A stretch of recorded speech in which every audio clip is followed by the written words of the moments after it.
La situation actuelle, par contre, nous démontre autrement au niveau de la fréquence de lecture. euh, Bien qu'on sait que la lecture à voix haute est importante, plusieurs enseignants affirment lire à leurs élèves, mais les recherches nous démontrent que c'est une pratique qui est à la baisse. Euh, donc, prochaine question de sondage que j'aimerais savoir.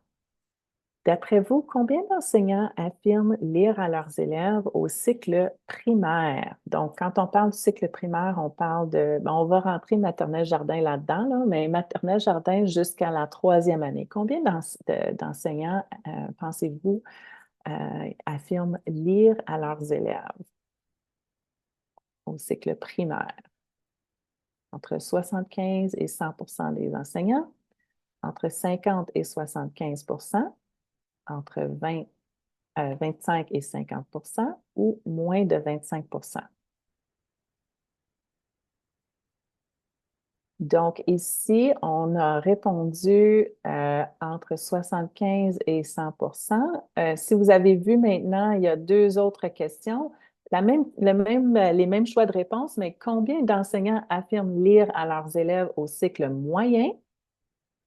Entre 75 et 100 entre 50 et 75 entre 25 et 50 ou moins de 25. Puis finalement, au cycle intermédiaire et secondaire, entre 75 et 100, entre 50 et 75, entre 20 et 25 et 50 ou moins de 25.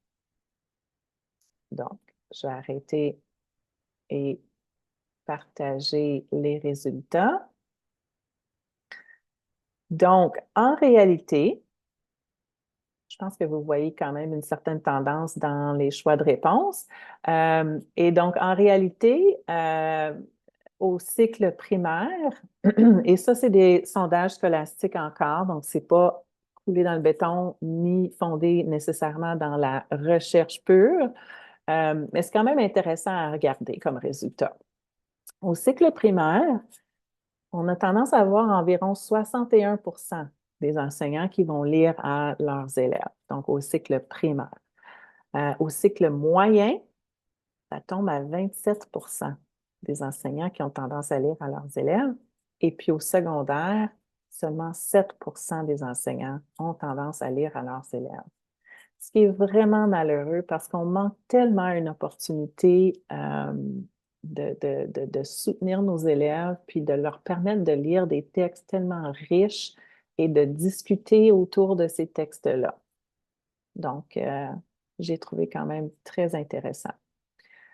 Euh, donc, au niveau de la fréquence, ça c'est au niveau de la fréquence. Au niveau de la planification maintenant, la situation actuelle nous démontre que 50 à 70 des enseignants affirment ne pas planifier leur lecture à voix haute, se permettant seulement de lire les quelques pages qu'ils vont lire à leurs élèves quelques minutes avant de faire la lecture à voix haute, et c'est tout.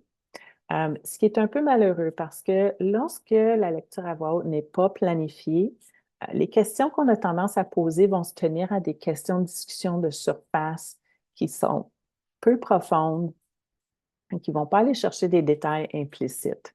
Et c'est ça aussi qu'on veut aller chercher pendant nos lectures à voix haute. De là l'importance de faire la planification puis de réfléchir aux éléments qu'on veut mettre en valeur par rapport à notre texte.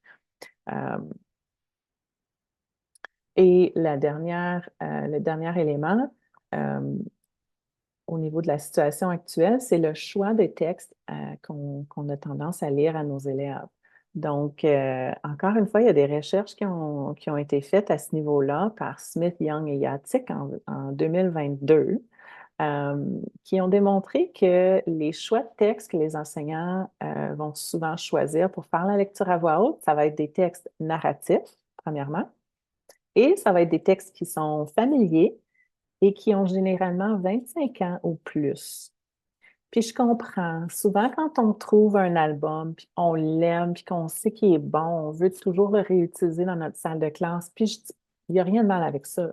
Mais l'aspect qui est malheureux, c'est que quand on choisit des albums qui sont devenus très vieux maintenant, des fois on ne réalise pas qu'ils ont 25 ans et plus, mais quand on choisit des albums qui sont un petit peu plus vieux, on manque l'opportunité de choisir un texte qui est relatif à la situation sociale actuelle, aux relations sociales que nos élèves vivent en ce moment et les enjeux sociaux qui les touchent en ce moment.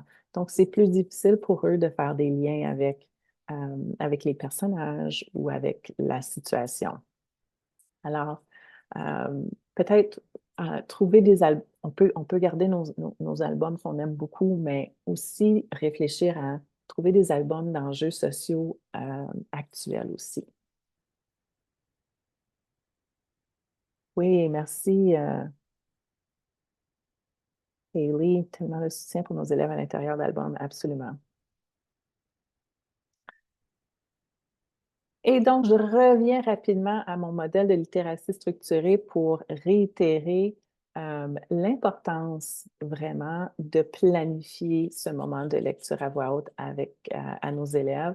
C'est correct de l'utiliser des fois comme un petit moment de répit ou de relaxation pendant la collation, avant la récréation ou après la récréation, parce que si les élèves sont tous énervés puis ont besoin de faire un retour au calme, c'est correct d'utiliser la lecture à voix haute dans un contexte comme ça.